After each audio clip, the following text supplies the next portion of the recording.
Fair warning, be prepared for me to mispronounce every single name in this book.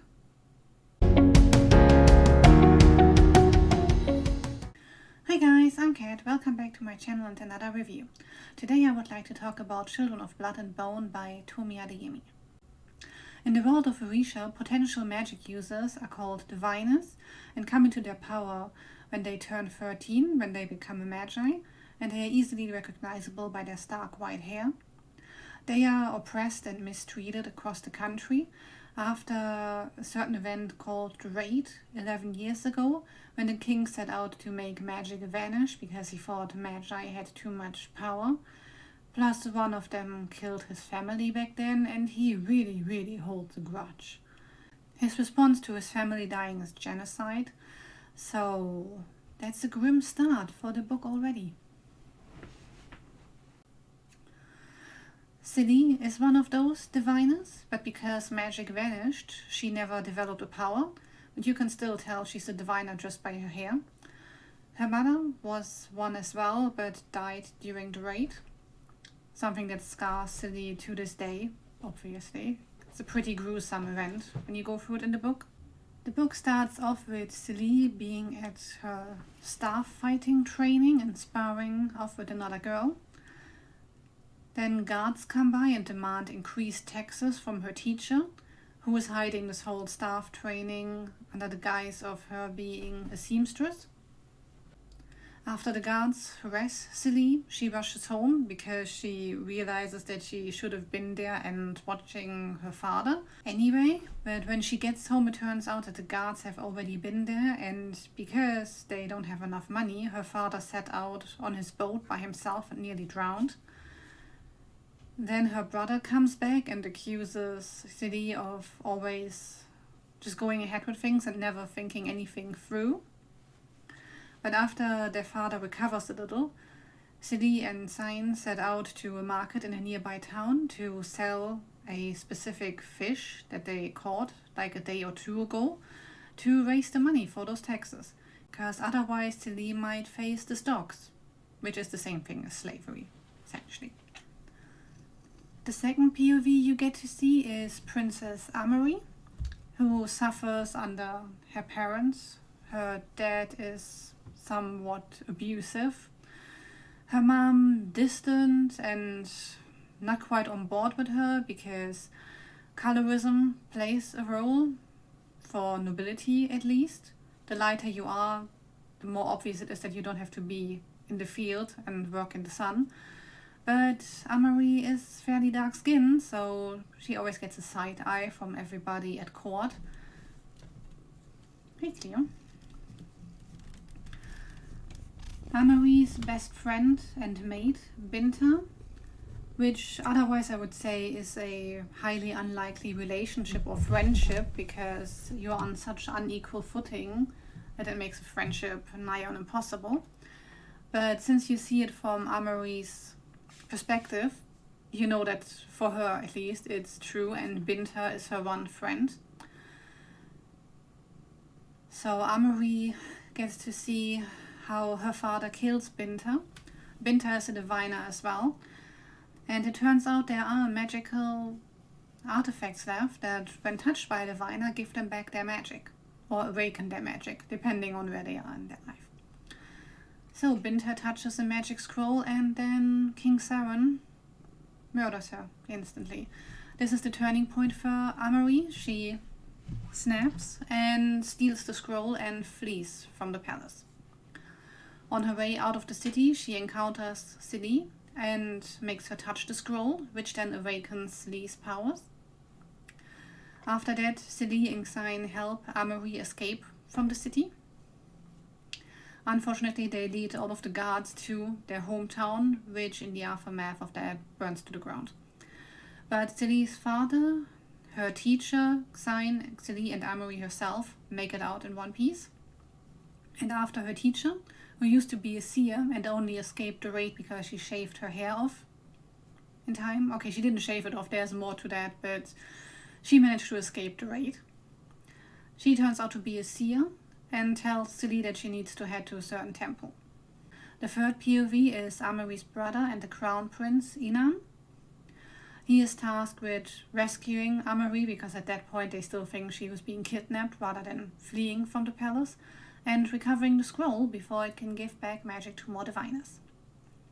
While they were fleeing the city, Amory touched her brother with the scroll as well, and as it turns out, he's a magi as well. Except you can't tell just from his hair, it's mostly black with one white streak, which he then has to hide from everybody around him, because he can't bear the thought of being part of the people that his father hates so much. After a visit to the temple with tragic consequences for both sides, Silixine and Amory set out to complete the ritual of the solstice to bring back magic to every single diviner in the country. Expect more spoilers from here on out, because I have a few things to say about details that will spoil the story. One of the main issues is that the king made magic vanish, right? And I still don't get how exactly he did that. For one, there's a metal that inhibits magical powers, which is consistently used by the king's guard, whatnot.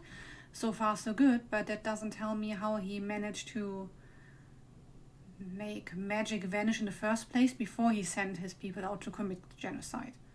I'm not sure how he did that, and I'm not entirely sure whether I completely missed it or whether it's just given in the book. Well, magic vanished that night and we don't know why. So, okay. The book starts with an overview of the clans and what the magi in them can do. But to be honest, you don't really need this overview, because for one, when a certain clan or power comes up, it's explained in the story as well. And the others that you do not encounter in this book yet, you will probably forget anyway. I certainly have.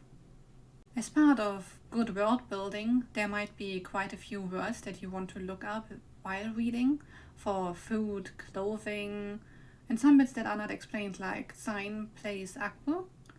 I just imagine that it's like soccer for the moment, because I don't know what the sport actually looks like. I just know it's very popular. But for the food and clothes, it depends whether you are happy to put the book down to search for them in between. I would do it for food, but for fashion I don't care enough to actually know what exactly characters are wearing at the moment. But I have the same issue with any other time period and any other culture, even if it's like modern day European fashion or whatever. When they throw words from fashion at me, I'm just like, they're not naked. It's fine by me. There are one or two quirks in the writing that I didn't enjoy, even though overall it's pretty good. For one, I released a breath I didn't know I was holding, and it turns out more than once. It's just like, I didn't need to read the sentence even once in the whole book, but here we are. Then my biggest issue is the romance and the way Celie and Inan talk about their feelings for each other. It goes hand in hand with something that irked me about Celie.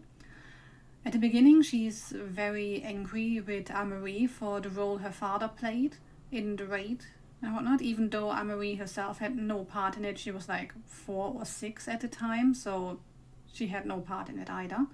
But Celie takes all of her father's sins out on Amory, essentially, and it takes her quite a long time to warm up to Amory, but the second she does, she treats Amory as if she's the only person that Celie can really talk to, which seems like a very sudden turn in behavior to me. By comparison, it takes her very little time to trust Inan and be fine with him as an ally. Even when they first meet each other while Amory is trying to flee from the city, they just look at each other while Celie and Amory are escaping, and it's like, wow, this person. And you're just like, really, this is the moment to do this? Like, the guy was literally just trying to shoot at you. You were trying to escape, and in his eyes, either likely kidnap his sister, and this is the moment where you both go like, wow, can't get this person out of my head. I mean, part of this connection seems to be magical, but that doesn't help with it not appearing nonsensical to me. Sometimes I feel like Celie is directing her anger at the completely wrong people. Like, once they've drawn the guards to the village and it burns down, for a moment she thinks that Xine and her father died as well, and her response is to try and drag and push Amory into the flames. And it's like, I get that you're angry, but how is this gonna help? So while I didn't particularly like Celie in instances, it's easy to empathize with her because she has seen horrible things. The way she's treated by a lot of people is just disgusting. And it's easy to empathize, at least. For Inan, however, he was just unlikable throughout to me. First, the way he holds on to the grudges of his father is like, oh, I hate these people. I don't even know any of them, but I hate them all. And it's like, wow, very mature, thank you. And then he flip-flops between what he wants to do and what he thinks is right for the country. Eventually he decides, no, we can't keep diviners as slaves anymore, this is not right. But he still wants to eradicate magic. The one POV character I really enjoyed was Amory.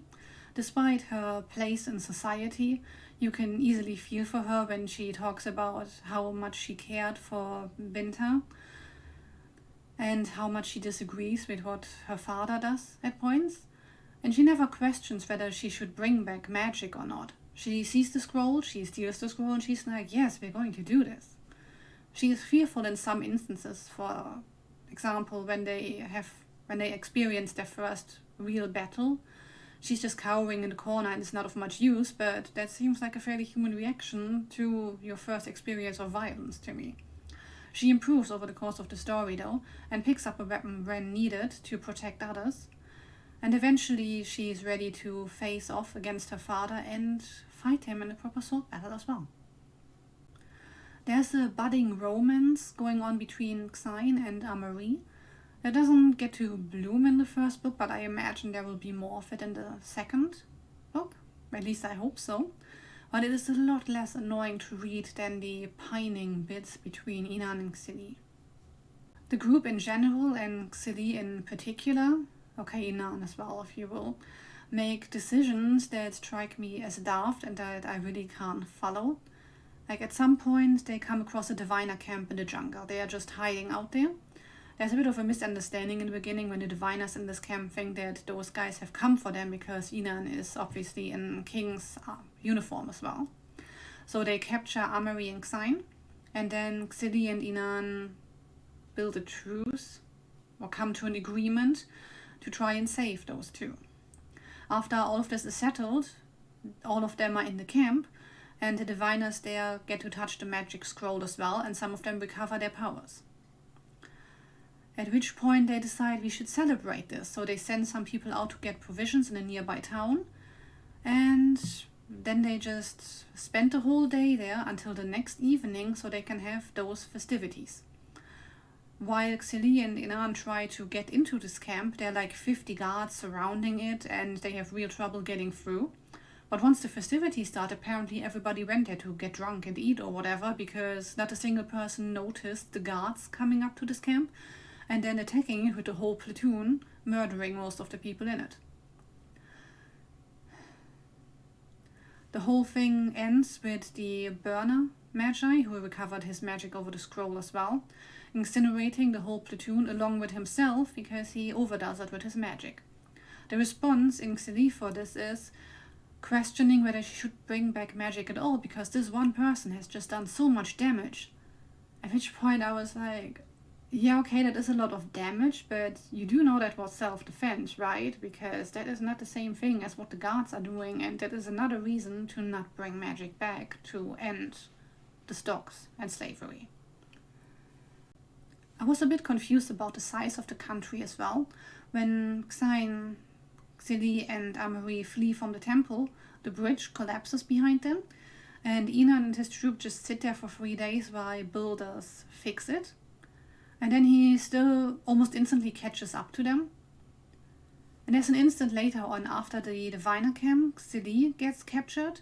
They torture her and get the location for the solstice ritual out of her. Then people come and save Xili. And they head straight for this island to perform this ritual.